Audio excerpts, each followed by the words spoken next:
असे माझे मनोगत व्यक्त करण्याची संधी दिल्याबद्दल प्रथम आयोजकांचे आभार.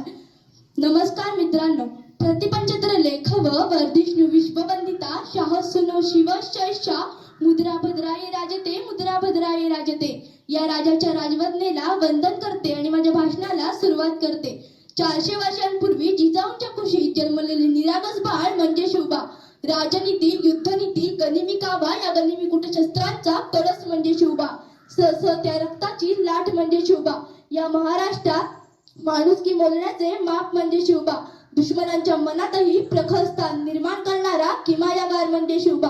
तलवार तर प्रत्येकाच्याच मनगटात होती, तलवार तर प्रत्येकाच्याच मनगटात होती, पण स्वराज्य स्थापन करण्याची छाप फक्त आणि फक्त शिवरायांच्याच रक्तात होते, शिवरायांच्याच रक्तात होते. मित्रांनो, शिवाजी हा फक्त 3 अक्षरी शब्द नाही, तर तो एक मंत्र आहे आणि तो मंत्र उच्चारतात अंगात रक्त सळसळायला लागतं आणि एकीकडे सत्कर्मपूर्तीचा प्रवाह तयार होतो. छत्रपती शिवाजी महाराजांनी हिंदवी स्वराज्य स्थापन केले.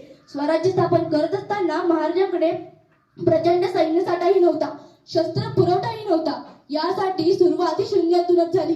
महाराजांनी सैनिके गोळा केली नाही, तर स्वराज्यावर प्रेम करणारी माणसे गोळा केली आणि त्यांच्या हातात शस्त्र दिले. यातूनच स्वराज्य निर्माण झाले. छत्रपती शिवाजी महाराजांचा वारसा सांगणारे आपण, स्वतःला सुशिक्षित म्हणून घेणारे आपण, स्वतःच्या जन्मकुंडाला घेऊन फिरतो.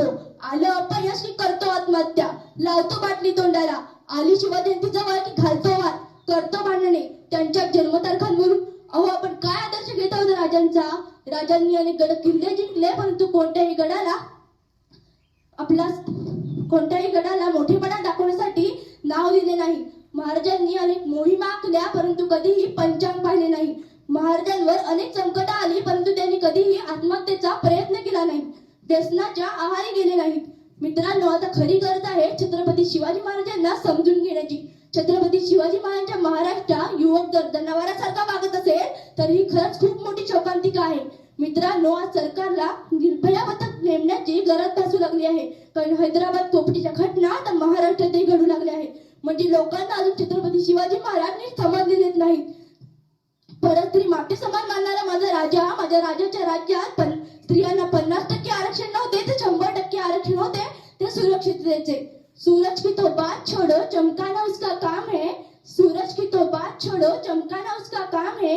जिसने मानव जाति को चमकाया उसका शिवाजी नाम है. जिसने मानव जाति को चमकाया उसका शिवाजी नाम है. नव्हते आमदार नव्हते खासदार, तरीही सुखी होता महाराष्ट्र माझा, कारण राज्य होते माझ्या शिवबा राजांचे. जिंकून दुनिया सारी सिकंदर येथेच रडला होता, जिंकून दुनिया सारी सिकंदर येथेच रडला होता. पातशाहीचा माझा राजा याच मातीत लढला होता, पातशाहीचा माझा राजा याच मातीत लढला होता. काय ना प्रश्न पडतो ना, छत्रपती शिवाजी महाराज म्हणजे कोण? तर ऐका, 36 हत्तींचे बळ असणारे, त्रस्त मुघलांना करणारे, परत न फिरणारे, तिन्ही जगात जाणणारे, शिस्तप्रिय, वाणिज्य तेज, जिजाऊंचे पुत्र, महाराष्ट्राची शान, हार न मानणारे, राज्याचे हितचिंतक, जनतेचा राजा असे होते आमचे शिवाजी राजे.